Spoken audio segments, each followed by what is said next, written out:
Yaani hapa hawezi, wameshazidi. Sasa leo nataka nimkomeshe awe fundisho kwa wengine hapa. Unajua sisi tunapita depo. Mtu mwenyewe yule pale. How are you? Sasa wewe usikomplain. Acha, usituharibie mood. Wazungu wanakuambia wewe. Wewe.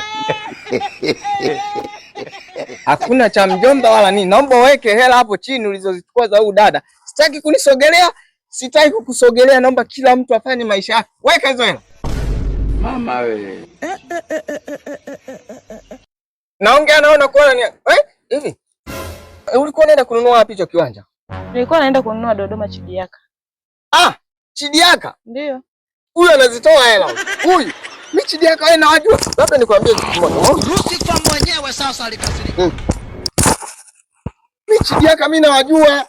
Kumbe watanyewe ndio nyinyi nilikuwa. Ndio sisi, mimi mwenyewe pale nimeshanunua kiwanja, wakanipa na hii t-shirt. Sasa huyu leo huyu hela anazitoa tena umenunua wewe. Wale Chidiaka real estate wapo Dodoma, mimi napajua vizuri sababu mimi pale nimewashaniuzia viwanja.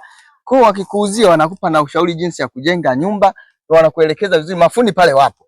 Yaani huyu mimi lazima alipe na leo huyu atakuwa wa mfano. Mungu nionekanie. Na hino kwa leo. Badish boy. Hizo hela nalipa mimi au utalipa wewe? Kaka, kwa bei ya viwanja Chidiaka real estate, kaka mimi hiyo hela nalipa mimi mwenyewe, sina ugomvi na wewe. Naomba uendelee na majukumu yako. Nina hino kwa leo. Sichambe.